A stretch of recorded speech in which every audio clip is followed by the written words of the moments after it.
Hari ini, saya hendak memulai dengan memberikan sebuah kuis. Semuanya, sejak penciptaan bumi, ada satu alat perkakas yang telah membunuh paling banyak orang. Apa itu? Jika kalian mengatakan bahwa senjata yang paling banyak melukai dan membunuh orang sejak zaman kuno adalah lidah, maka kalian menjawab dengan benar. Tampaknya tidak ada teka-teki yang tidak terpecahkan bagi para anggota Sion. Karena kalian telah menerima begitu banyak hikmat dari Tuhan, kalian selalu menemukan jawabannya dengan cepat.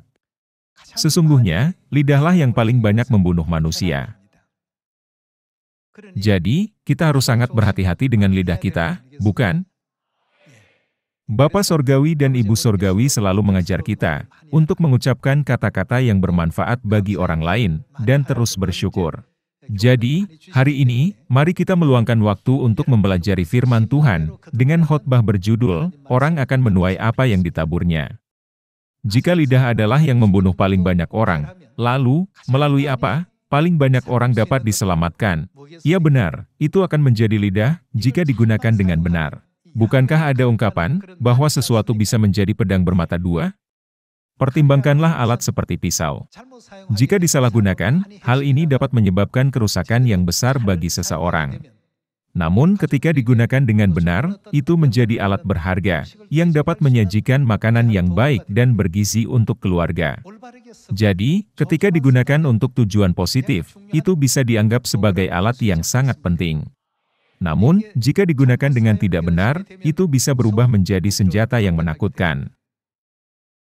Hari ini, mari kita luangkan waktu untuk mempelajari di manakah ada kehendak Tuhan tentang hal ini. Mari kita lihat ajaran Tuhan dalam Galatia pasal 6 ayat 7. Jangan sesat. Allah tidak membiarkan dirinya dipermainkan. Karena apa yang ditabur orang, apa yang terjadi, itu juga yang akan dituainya. Sebab barang siapa menabur dalam dagingnya, ia akan menuai kebinasaan dari dagingnya, tetapi barang siapa menabur dalam roh, ia akan menuai hidup yang kekal dari roh itu. Janganlah kita jemu-jemu berbuat baik, karena apabila sudah datang waktunya, kita akan menuai, jika kita tidak menjadi lemah. Jika kita menabur yang baik, kita pasti akan menuai hasil yang baik. Jika kita menabur kejahatan, kita akan menuai hasil yang jahat, dan jika kita menabur kata-kata yang baik, hasilnya juga akan kembali kepada kita dalam bentuk sesuatu yang baik. Bukankah ini alasan mengapa Tuhan mengajarkan pelajaran kepada kita, manusia menuai apa yang ditaburnya, karena ini adalah bagian penting dalam menyelamatkan umat manusia. Ini bukanlah prinsip yang harus dilihat dari sudut pandang etika, dengan menganggapnya hanya sebagai ajaran yang baik, tetapi lebih baik mendekatinya dari sudut pandang bahwa ini adalah perintah yang diberikan oleh Tuhan. Karena dikatakan bahwa ia akan menuai apa yang ia tabur, maka hari ini, marilah kita merenungkan diri kita sendiri, sehubungan dengan ajaran ini. Mari kita bertanya pada diri sendiri, berapa banyak benih untuk keselamatan umat manusia, yang telah saya tabur dalam keluarga saya, di gereja, dan dalam kehidupan sosial sampai sekarang?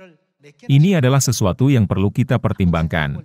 Seseorang mungkin berpikir, saya mengalami kejadian yang tidak menyenangkan dengan tetangga sebelah rumah kemarin, jadi saya menudingnya beberapa kali. Ini adalah sesuatu yang telah ditaburnya, yang pasti akan membuahkan sebuah hasil. Jika menudingkan jarinya 3 kali kemarin, itu sama saja dengan menembakkan pistol sebanyak 3 kali. Ketika kalian meluangkan waktu untuk merenungkan diri sendiri setiap hari, tanyakan pada diri sendiri pertanyaan-pertanyaan berikut, berapa kali saya menembakkan pistol hari ini? Berapa banyak benih Injil yang telah saya tabur untuk keluarga, tetangga, dan masyarakat? Kemudian, ingatkan dirimu sendiri, apa yang akan terjadi dengan semua tindakan yang telah kita tabur? Ketika saatnya tiba, kita akan menuai apa yang telah kita tabur. Karena itu, Injil bukan hanya tentang mengetahui isi dari pasal dan ayat tertentu dalam Alkitab, tetapi juga tentang mengasihi orang lain lebih dalam, mengikuti perintah Tuhan, untuk kasihilah sesamamu manusia seperti dirimu sendiri. Bahkan jika seseorang mengatakan sesuatu yang menyengat atau melukai harga diri kita dapat menjawab, kalau dipikir-pikir, apa yang dikatakan Mama Devi masuk akal. Saya belum pernah melihat diri saya seperti itu sebelumnya, tetapi sekarang dia menunjukkannya hari ini, saya akan berusaha untuk memperbaikinya. Jika kita melakukan seperti itu, orang itu dan saya akan diselamatkan. Sepertinya, sepanjang kehidupan kita sehari-hari, kita menghadapi banyak situasi seperti ini. Tentu saja, hal yang sama berlaku untuk apa yang terjadi di gereja. Saya percaya bahwa kita juga perlu berlatih menabur benih sukacita dan rasa syukur di antara anggota gereja. Jalan menuju kerajaan sorga yang kita jalani, disamakan dengan jalan Musa memimpin orang Israel ke tanah Kanaan 3.500 tahun yang lalu. Sepanjang perjalanan, lebih banyak orang Israel mati karena kata-katanya sendiri, daripada karena pedang, panah, atau tombak yang digunakan oleh musuhnya. Bayangan ini menjadi pelajaran bagi kita untuk dipelajari bahkan hingga saat ini. Jika kita menggunakan lidah kita yang tajam dengan bijak, kita dapat menyelamatkan umat manusia, tetapi jika disalahgunakan, kita dapat menyebabkan kerusakan yang luar biasa. Mari kita pikirkan tentang hal ini sekali lagi hari ini. Setelah benih ditaburkan, tidak ada jalan untuk kembali. Sejak saat itulah benih-benih itu ditaburkan. Tolong jangan berpikir bahwa hanya dengan membuka Alkitab, kita sudah melaksanakan Injil.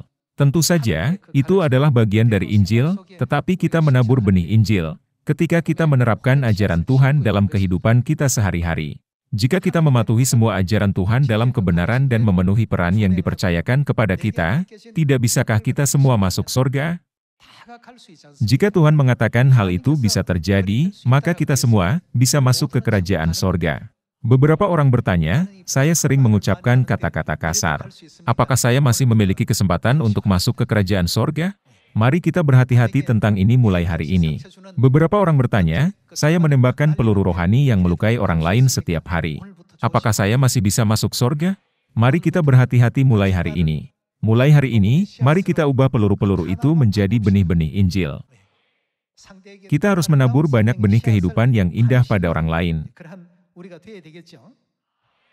Mari kita buka kitab 1 Korintus pasal 10 ayat 1. Aku mau, supaya kamu mengetahui, saudara-saudara. Ungkapan, aku mau, supaya kamu mengetahui fakta ini, bukankah itu berarti kita harus mengetahui fakta ini? Karena ini adalah sesuatu yang harus kamu ketahui, saudara-saudaraku. Bahwa nenek moyang kita semua berada di bawah perlindungan awan dan bahwa mereka semua telah melintasi laut. Untuk menjadi pengikut Musa mereka semua telah dibaptis dalam awan dan dalam laut. Mereka semua makan makanan rohani yang sama. Dan mereka semua minum minuman rohani yang sama, sebab mereka minum dari batu karang rohani yang mengikuti mereka, dan batu karang itu ialah Kristus. Tetapi sungguh pun demikian Allah tidak berkenan kepada bagian yang terbesar dari mereka. Pasti ada alasan mengapa Tuhan tidak berkenan kepadanya. Menurut ayat itu, apa yang tidak disukai Tuhan? Karena perkataan yang mereka ucapkan, Tuhan melarang mereka semua memasuki tanah Kanaan. Meskipun 12 pengintai untuk menjelajahi tanah Kanaan dan melaporkannya, hanya Yosua dan Kaleb yang berdiri di pihak Tuhan dan menyampaikan firman-Nya. Tanahnya sangat bagus. Tuhan akan membawa kita masuk ke negeri itu, negeri yang berlimpah susu dan madu. Jangan takut kepada bangsa negeri itu, sebab mereka akan kita telan habis. Yang melindungi mereka sudah meninggalkan mereka, sedang Tuhan menyertai kita. Jangan takut pada mereka. Kita harus naik dan menguasai negeri itu, karena kita pasti bisa melakukannya. Mereka mengucapkan kata-kata yang memberikan kekuatan kepada umatnya. Namun, apa yang dikatakan 10 lainnya? Tidak. Kalian tidak mengerti betapa besar semua orang yang kami lihat di sana. Kami tampak seperti belalang di mata kami sendiri, dan kami terlihat sama di mata mereka. Kita tidak bisa menyerang orang-orang itu atau mengambil alih tanah. Ini benar-benar mustahil. Dengan cara ini, para pengintai lainnya menyebarkan peluru ketakutan. Orang-orang sepenuhnya dipengaruhi oleh ini, jadi Tuhan berkata, pastilah tidak akan memasuki tanah Kanaan. Semuanya, jauh lebih banyak orang yang mati karena lidahnya, daripada orang yang dibunuh oleh musuhnya. Melihat sejarah bangsa Israel di padang gurun, bagaimana mereka di mata Tuhan, Dia tidak berkenan dengan mereka. Sebelum tidur di malam hari, ketika kita akan berdoa, kita sering berpikir, hari ini, saya seharusnya mengucapkan kata-kata yang lebih lembut, menyemangati, dan mendukung. Seharusnya saya lebih sabar. Saya seharusnya lebih baik. Saya seharusnya memberi lebih banyak dorongan. Saya seharusnya memiliki lebih banyak daya tahan. Ada banyak seharusnya sepanjang hari. Daripada menghabiskan hari yang dipenuhi dengan pikiran seperti itu, kita harus menabur benih Injil di sana-sini hari ini juga, sesuai dengan kehendak Bapa dan Ibu. Orang yang percaya kepada Tuhan Bapa dan Tuhan Ibu, benar-benar berbeda. Mereka tampak seperti orang-orang sorgawi. Akhir-akhir ini, ada banyak berita seperti itu yang disampaikan ke Sion kita. Bahkan dalam berbagai kondisi kehidupan yang sulit, kita harus selalu mendengarkan firman Tuhan, dan tetap bersukacita dan bersyukur. Apakah ada orang di bumi ini yang tanpa ada kesulitan atau pekerjaan yang sulit? Kita semua memiliki kesulitan, penderitaan, rasa sakit, kesepian, dan bahkan rasa terasing, ketika orang lain tidak mengakui kita. Banyak hal di luar apa yang dapat kita bayangkan atau pikirkan, terjadi di sekitar kita. Namun, untuk semua anggota keluarga Sion kita, setelah kita melewati terowongan penderitaan ini, apa yang terjadi selanjutnya? Kita akan memasuki kerajaan sorga yang kekal di mana tidak akan ada lagi kematian atau perkabungan. Setiap kali kita memikirkan fakta ini, kita merasa diberdayakan, bersukacita, dan dipenuhi dengan rasa syukur. Dalam situasi di mana orang dipandang rendah, uap mendidih di dalam diri setiap orang. Namun, Tuhan mengajar kita, lambatlah untuk marah. Bersabarlah. Bertahanlah. Begitu emosi kita meledak seperti botol soda yang terguncang, emosi kita menjadi tidak terkendali sejak saat itu. Sebaliknya, sebagai anak Tuhan, kita harus lebih mengendalikan diri dan bertanya kepada diri sendiri, benih seperti apa yang harus saya tabur saat ini yang akan bermanfaat bagi Injil? Jika kalian berpikir seperti ini, Tuhan tidak bisa tidak berkenan dengan kalian. Apa yang Yosua dan Kaleb katakan? Jangan dengarkan kata-kata 10 pengintai. Bukankah Tuhan kita membelah Laut Merah dan membuat Fir'aun Mesir, raja negara yang begitu kuat berlutut? Tuhan sedang menolong kita. Bukankah kalian sudah menyaksikannya sejauh ini? Tidakkah kita melihat pekerjaan Tuhan yang menakjubkan, untuk membimbing kita dengan tiang awan di siang hari dan tiang api di malam hari? Yosua dan Kaleb terus menabur benih kehidupan. Namun, kebanyakan orang pada waktu itu telah ditembak secara rohani, karena mendengarkan kata-kata negatif. Itulah sebabnya orang-orang mengangkat suaranya dan menangis keras-keras pada malam itu, sambil berkata, seandainya saja kami mati di Mesir, akan lebih baik tinggal di Mesir. Mengapa Tuhan membawa kita ke padang gurun ini hanya untuk membiarkan kita mati? Menurut kalian, apakah Tuhan senang mendengar suara mereka mengucapkan kata-kata ini? Selama lebih dari 400 tahun, mereka berteriak, tolong bebaskan kami dari kehidupan perbudakan ini. Tuhan mendengar doa-doa mereka, Dia mendengar tangisan mereka dari generasi ke generasi, siang dan malam, dan membawa mereka keluar dari Mesir ke tanah perjanjian yang berlimpah susu dan madu. Namun, dalam proses pergi ke tanah perjanjian, mereka kehilangan semua berkat itu karena kata-kata yang mereka ucapkan. Bukankah ini sebabnya Alkitab mengatakan bahwa lidah adalah akar segala kejahatan dan perselisihan? Jika digunakan secara salah, terjadilah sedemikian. Perkataan, orang akan menuai apa yang ditaburnya, memiliki banyak makna, namun yang terpenting, kata-kata yang keluar dari mulut kita tidak boleh menjadi peluru. Daripada menembakkan peluru yang membahayakan orang lain, kita harus berbagi ungkapan yang dapat menyelamatkan jiwa, menanamkan harapan, memberikan semangat, dan memberikan keberanian setiap hari. Oleh karena itu, dalam 1 Korintus pasal 10, kita dapat menemukan beberapa hal yang tidak menyenangkan Tuhan.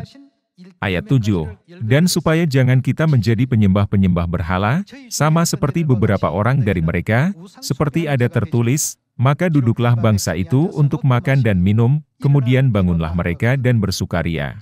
Janganlah kita melakukan percabulan, seperti yang dilakukan oleh beberapa orang dari mereka, sehingga pada satu hari telah tewas 23.000 orang.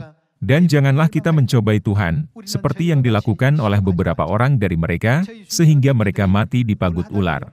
Dan janganlah bersungut-sungut, seperti yang dilakukan oleh beberapa orang dari mereka. Bukankah mereka semua dihukum mati karena mereka menggerutu? Bersungut-sungut adalah apa yang kita lakukan dengan lidah kita, sehingga mereka dibinasakan oleh malaikat maut. Semuanya ini telah menimpa mereka sebagai contoh dan dituliskan untuk menjadi peringatan bagi kita yang hidup pada waktu di mana zaman akhir telah tiba. Sebab itu siapa yang menyangka bahwa ia teguh berdiri, hati-hatilah supaya ia jangan jatuh. Ada banyak waktu ketika kita melupakan firman Tuhan ini dalam menghadapi berbagai keadaan dan situasi. Melupakan firman ini, ketika kita kembali ke rumah di malam hari dan merenungkan kegiatan kita sehari-hari, kita dengan jujur bertanya pada diri sendiri, hari ini, bukankah saya menembakkan lebih banyak peluru ke orang daripada bekerja untuk menyelamatkan jiwa? Jika kita menyadarinya, maka kita dapat mengurangi atau menghilangkannya sama sekali pada hari berikutnya. Dengan cara ini, kita harus terus mempraktikkan kesalehan di dalam Tuhan. Saya ingin berbagi esai tentang topik kata-kata yang sangat cocok dengan khotbah hari ini. Biarkan saya membacanya untuk kalian. Ketika Anda berkata, sulit, itu menjadi lebih sulit. Ketika Anda berkata, tidak mungkin, bahkan hal-hal yang mungkin menjadi tidak mungkin. Ketika Anda berkata, susah sekali, itu menjadi semakin susah. Ketika Anda berkata, saya sekarat, hanya hal-hal menyakitkan yang terjadi. Namun, ketika Anda berkata, ini akan baik-baik saja, segala sesuatu yang tidak berjalan akan berjalan dengan baik. Ketika Anda berkata, saya bahagia, maka kejadian bahagia akan mendatangimu. Bicaralah tentang kemenangan bahkan dalam situasi di mana kekalahan tampaknya pasti. Bicaralah tentang kelimpahan bahkan dalam situasi yang jelas-jelas kekurangan. Itu terjadi sesuai dengan apa yang dikatakan seseorang. Itu karena kata-kata yang kita ucapkan menentukan nasib kita. Semuanya, apakah kalian juga merasa simpati? Mereka yang berkata, saya tidak akan pernah bisa melakukan ini, tidak akan pernah berhasil dalam hal apapun. Jika kita berkata, saya lelah, semuanya menjadi semakin sulit. Hal yang sama berlaku untuk Injil kita. Wah, melaksanakan Injil membuat saya sangat bersemangat. Seberapa besar upah saya ketika saya masuk surga? Beberapa orang berbicara tentang betapa lelahnya mereka. Ada orang lain yang mengatakan betapa gembiranya mereka setiap hari. Bukankah kita semakin dekat dengan hari kedatangan Bapa? Dikatakan bahwa ketika Injil diberitakan di seluruh dunia, sesudah itu barulah tiba kesudahannya. Oleh karena itu, ada banyak orang yang dengan senang hati bekerja setiap hari. Sebelumnya, saya telah menceritakan secara singkat tentang kisah Yosua, yang kepadanya Tuhan berjanji, aku akan menolongmu. Siapa yang menolong Injil kita? Ibu Sorgawi berkata, tidak tahukah kalian, bahwa ini adalah pekerjaan Tuhan? Jika kalian mengikuti tuntunan Tuhan, maka ini adalah Injil yang pasti akan berhasil, itu tidak akan pernah gagal. Mengapa kalian berpikir keras, seolah-olah Injil adalah sesuatu yang tidak akan berhasil? Pikirkanlah kasus Raja Nebukadnezar, dia mengira bahwa dialah yang memerintah negerinya, tetapi bukankah Tuhan telah memberikan pencerahan kepadanya selama 7 tahun? Pada kenyataannya, siapa yang mengoperasikan semua hal di alam semesta? Setelah dia menyadari bahwa Tuhan adalah Dia yang mengendalikan segalanya, bukankah Tuhan mengubah hatinya, kembali menjadi hati seorang manusia? Itulah sebabnya Raja Nebukadnezar memuji Tuhan. Segala sesuatu diatur oleh Tuhan, Sang Pencipta, termasuk kebangkitan dan kejatuhan bangsa-bangsa, serta setiap aspek kehidupan manusia itu sendiri. Dengan demikian, bukankah ia menemukan bahwa di dalam segala sesuatu, terdapat pemeliharaan Tuhan yang tersembunyi dan mendalam? Karena itu, kita harus mengingat bahwa ketika bangsa Israel keluar dari tanah Mesir 3.500 tahun yang lalu, tidak ada seorang pun yang berusia 20 tahun ke atas yang dapat memasuki tanah Kanaan, kecuali Yosua dan Kaleb. Alasan utama mereka tidak bisa masuk adalah karena kata-kata mereka. Mari kita ingat hal ini dan selalu melihat sisi baiknya. Bukankah kita saat ini dalam proses, di mana Tuhan membawa kita ke kerajaan sorga, yang lebih terang dari matahari? Saat kita melanjutkan perjalanan ke kerajaan sorga, kita harus menyadari nilainya dan membandingkan nilai tujuan kita dengan kesulitan yang kita hadapi selama proses itu. Kita harus benar-benar bersyukur. Namun, jika kita hanya fokus pada kesulitan, penderitaan, dan rasa sakit sesaat yang kita alami, maka secara tragis, kita akan melupakan kerajaan sorga. Pertimbangkan bahwa ketika perbuatan baik kita diketahui oleh tetangga kita, mereka kemudian akan membagikannya kepada tetangga lain, membuat mereka berkata, "Oh, mereka menghadiri gereja Tuhan. Bukankah saya harus mengunjungi gereja itu?" Bahkan jika saya bertemu 10 orang dari gereja Tuhan, mereka semua memiliki sifat malaikat yang sama.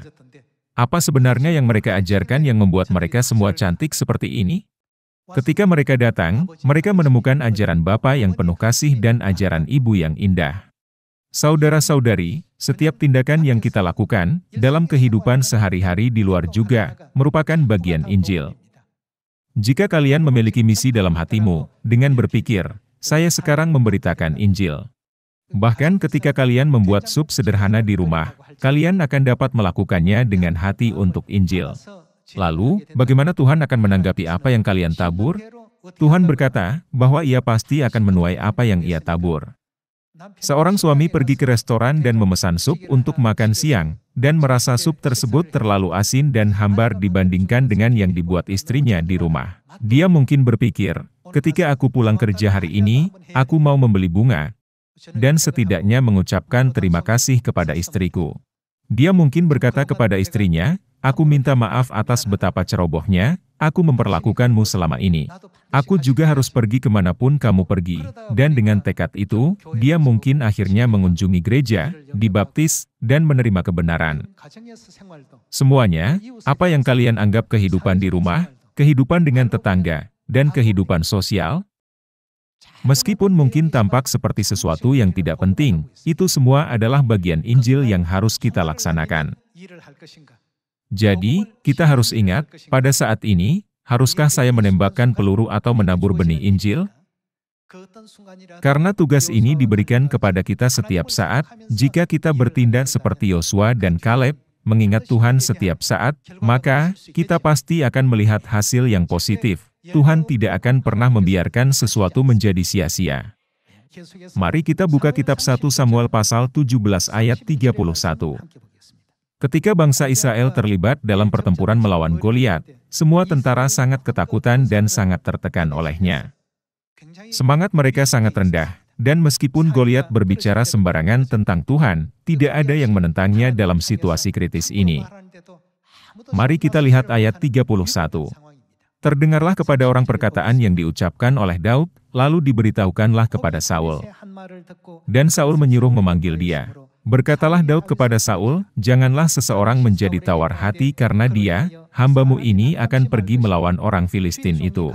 Tetapi Saul berkata kepada Daud, "Tidak mungkin engkau dapat menghadapi orang Filistin itu untuk melawan dia, sebab engkau masih muda, sedang dia sejak dari masa mudanya telah menjadi prajurit." Tetapi Daud berkata kepada Saul, "Hambamu ini biasa menggembalakan kambing domba ayahnya. Apabila datang singa atau beruang yang menerkam seekor domba dari kawanannya, maka aku mengejarnya, menghajarnya dan melepaskan domba itu dari mulutnya. Kemudian apabila ia berdiri menyerang aku, maka aku menangkap janggutnya lalu menghajarnya dan membunuhnya. Baik singa maupun beruang telah dihajar oleh hambamu ini. Dan orang Filistin yang tidak bersunat itu, ia akan sama seperti salah satu daripada binatang itu, karena ia telah mencemooh barisan daripada Allah yang hidup." Pula kata Daud, "Tuhan yang telah melepaskan aku dari cakar singa dan dari cakar beruang, Dia juga akan melepaskan aku dari tangan orang Filistin itu." Karena Daud mengucapkan kata-kata iman seperti ini, Raja Saul mengizinkannya pergi dan berperang melawan Goliat, yang bahkan mungkin para pejuang yang berpengalaman gemetar ketakutan.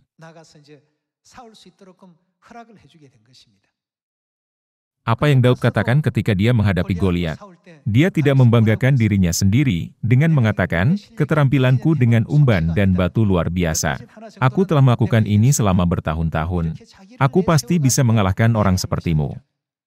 Sebaliknya, dia berkata, "Engkau mendatangi aku dengan pedang dan tombak dan lembing, Tetapi aku mendatangi engkau dengan nama Tuhan semesta alam, percaya bahwa Dia akan melindungi aku dengan kuat dan memberi aku kemenangan. Engkau mendatangi aku dengan pedang dan tombak dan lembing, tetapi aku mendatangi engkau dengan nama Tuhan semesta alam.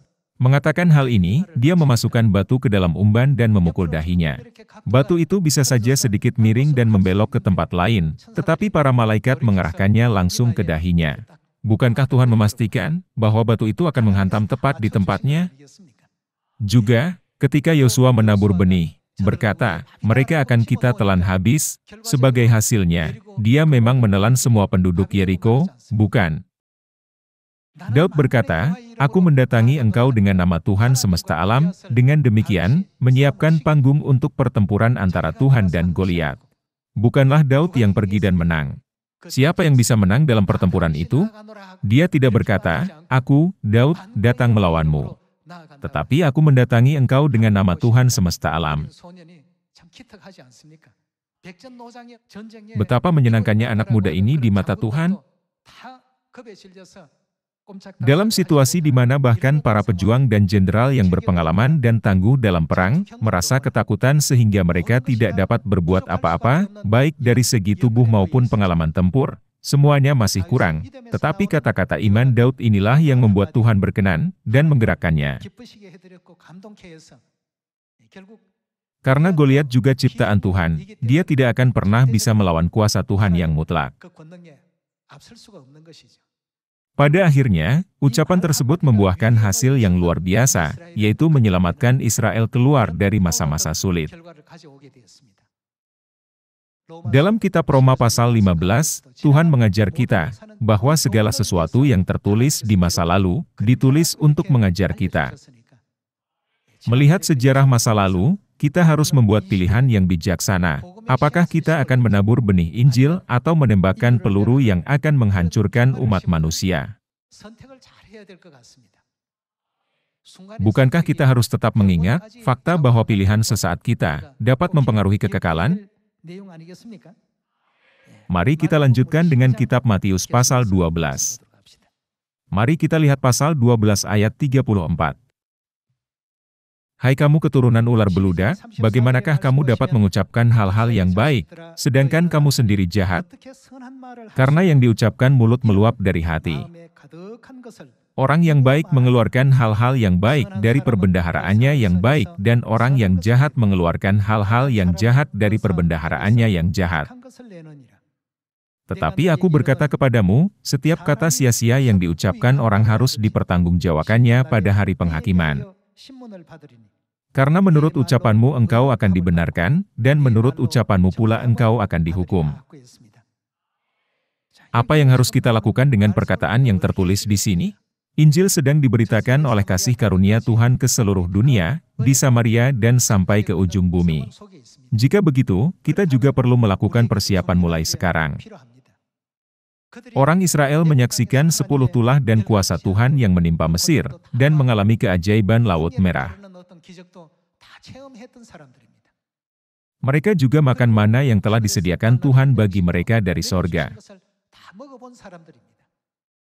Bahkan setelah mengalami berbagai macam keajaiban, mereka akhirnya melupakan kuasa Tuhan.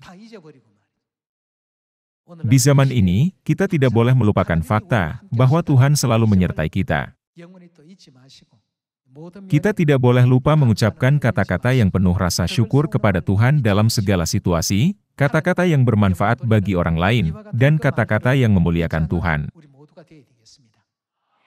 Tuhan telah berkata bahwa Dia akan menghakimi semua kata-kata yang kita ucapkan, bahkan kata-kata tanpa banyak berpikir. Jadi kita harus belajar untuk memperlakukan setiap kata dengan lebih penting dan lebih berharga. Mari kita juga memikirkan kisah Sadrah, Mesah, dan Abednego yang tidak menyembah berhala, untuk menaati hukum dan ketetapan Tuhan. Di depan perapian yang menyala-nyala, yang dipanaskan 7 kali lebih panas dari biasanya, mereka berkata, "Yang mulia, kami tidak akan menyembah patung emas yang telah Engkau dirikan. Bahkan jika kita mati karena itu, kita tidak akan melakukannya." Setelah mendengar kata-kata mereka, bagaimana Tuhan memandang Sadrah, Mesah, dan Abednego dari sorga? Mereka tidak berkedip, bahkan dalam menghadapi situasi yang menakutkan dan mengerikan yang terjadi di depan mereka. Mereka berkata, jika kita dilemparkan ke dalam api yang menyala-nyala, Tuhan kita pasti akan melepaskan kita darinya. Bahkan jika Tuhan memiliki alasan untuk tidak melakukannya, kami tidak akan menyembah patung yang telah Engkau dirikan. Tuhan berkenan kepada mereka, jadi ketika mereka dilemparkan ke dalam perapian yang menyala-nyala, tidak ada sehelai rambut pun di kepala mereka yang hangus. Raja itu sangat heran, dan dia memanggil mereka untuk memeriksa dan memastikan, tetapi mereka tidak terlihat seperti orang yang telah berada di dalam api. Semuanya, mulai saat ini, marilah kita menabur banyak perkataan yang layak untuk Injil, kata-kata syukur, kata-kata iman, kata-kata yang memuliakan Tuhan, di rumah kita, dalam kehidupan kita sehari-hari, di antara sesama kita, dan di masyarakat. Dengan demikian, biarlah bibir kita menjadi alat untuk memberitakan dan memberitahukan kepada semua orang, betapa hebatnya ajaran Kristus Ahnsahnghong dan Ibu Sorgawi Yerusalem Baru. Dengan cara ini, mari kita menghasilkan banyak buah yang indah. Mulai hari ini, jika suamimu mengatakan bahwa dia merasa sulit, tolong hibur dia. Jika istrimu mengatakan dia merasa sulit, tolong hibur dia. Mengatakan ini sulit berulang-ulang, hanya membuat segalanya lebih sulit. Jadi, mulai hari ini, mari kita ubah cara kita berbicara dalam keluarga. Daripada mengatakan saya lelah, mari kita katakan, saya penuh energi karena saya bekerja untuk keluarga saya. Mari kita semua berbicara seperti ini satu sama lain. Jika ada seseorang yang selalu berkata, saya tidak bisa melakukannya, tidak mungkin, mari kita ubah kata-kata itu menjadi, mengapa saya tidak bisa melakukannya? Ini hanya sebuah proses. Tuhan menciptakan dunia sedemikian, sehingga semua kata yang diucapkan akan digenapi seperti yang dikatakan. Karena Tuhan menciptakan langit, bumi, dan segala sesuatu dengan firman-Nya, kita harus berhati-hati dalam memilih kata-kata yang kita ucapkan. Bukankah kata-kata itu menciptakan hasil tertentu saat kita berbicara? Lebih baik tidak mengatakan bahwa sesuatu itu sulit, karena orang akan menuai apa yang ditaburnya.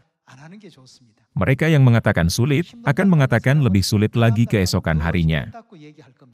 Ini karena kondisi di sekitar mereka, diciptakan sesuai dengan kata-kata mereka. Karena itu, janganlah kita meremehkan firman Tuhan, orang menuai apa yang dia tabur, dan selalu ingatlah perkataan Yesus Kristus, sama seperti aku telah mengasihi kamu, demikian jugalah kamu harus saling mengasihi. Bukankah masa depan yang menanti kita, puluhan ribu kali lebih mulia, daripada isi dongeng apapun yang diimpikan oleh orang-orang di dunia? Bukankah Tuhan sudah mengangkat kita ke posisi imamat rajani di sorga? Kita akan pergi ke dunia yang begitu indah, di mana segala sesuatu menjadi mungkin, namun kita melupakan semuanya, karena hal-hal sepele di bumi ini. Tuhan bisa saja memungkinkan orang Israel memasuki Kanaan hanya dalam 4 hari. Namun, hal itu pasti adalah kehendak Tuhan, untuk membawa mereka melewati padang gurun selama 40 tahun. Demi kepentingan kita, Tuhan ingin mengajarkan kepada kita sebuah pelajaran tentang apa yang akan terjadi jika kita mengucapkan kata-kata seperti itu, seperti yang mereka lakukan 3.500 tahun yang lalu.